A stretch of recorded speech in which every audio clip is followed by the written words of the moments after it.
सल्लल्लाहु अलैहि वसल्लम की सीरत को देखना कि उसमें हमारे लिए सबक क्या है। मोहम्मद ज़ीशान सल्लल्लाहु अलैहि वसल्लम के जब तीसरे बेटे इस दुनिया से रुखसत हुए, उनका इंतकाल हुआ, उनका नाम इब्राहिम था।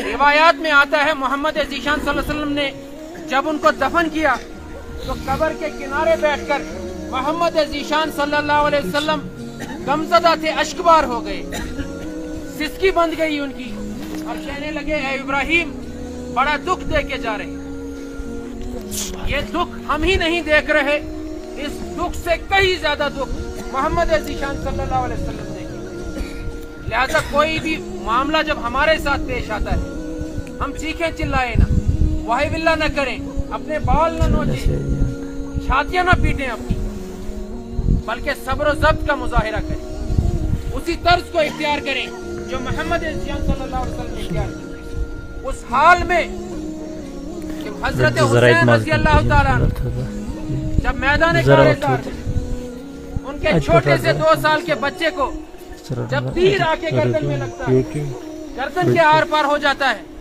हजरत हुसैन रज़ी अल्लाह ताला अन्हु उसका वो खून अपने हाथों में पकड़ते हैं, आसमान की तरफ फेंकते हैं और कहते हैं, अल्लाह अगर तू इस हाल में भी मुझसे राजी है तो मैं खुशकिस्मत।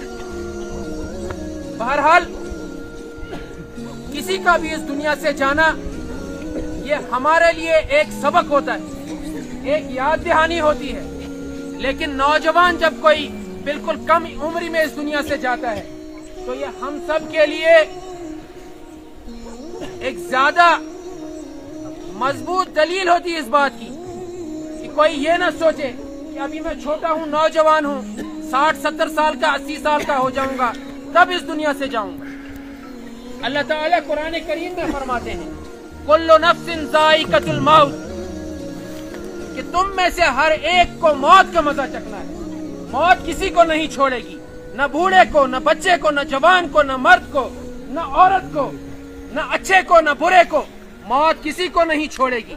फिर जब यहाँ से तुम पलट कर जाओगे, मैदान सजेगा, कयामत का सजा और जजा का दिन होगा।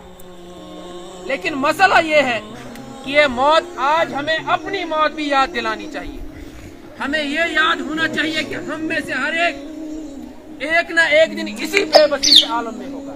हमारे भी कपड़े फाड़े जाएंगे, हमें भी दूसरे लोग गुस्ल देंगे, हमें भी कफन दिया जाएगा और फिर कब्र की उस काल कोठरी में, अंधेरे उस डब्बे में हमें भी डाल दिया जाएगा, दफन कर दिया जाएगा। उसके लिए तैयारी क्या कर रहे हैं, असल बात वो है, असल मसला वो है। क्योंकि अल्लाह ताला फरमाते हैं हर एक को मरना है, मरने के बाद कयामत के दिन तुम में से हर एक पूरा पूरा अजर पाएगा उन अमाल का जो उसने किए होंगे।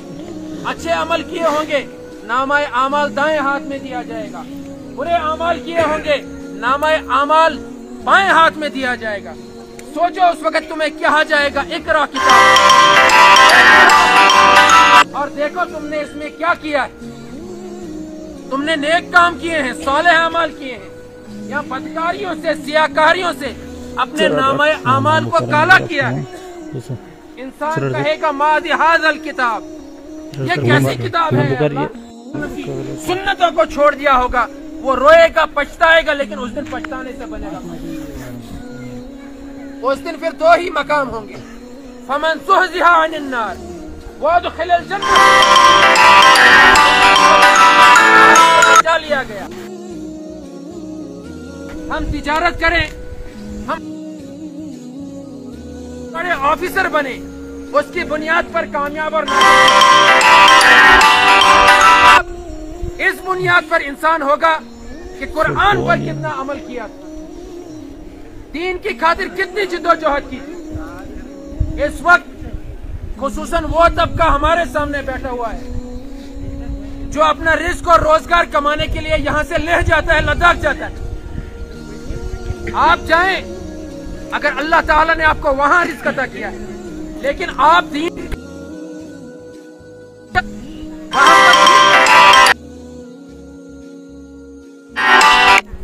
वहां पर इस्लाम का पैगाम लेकर जाएं।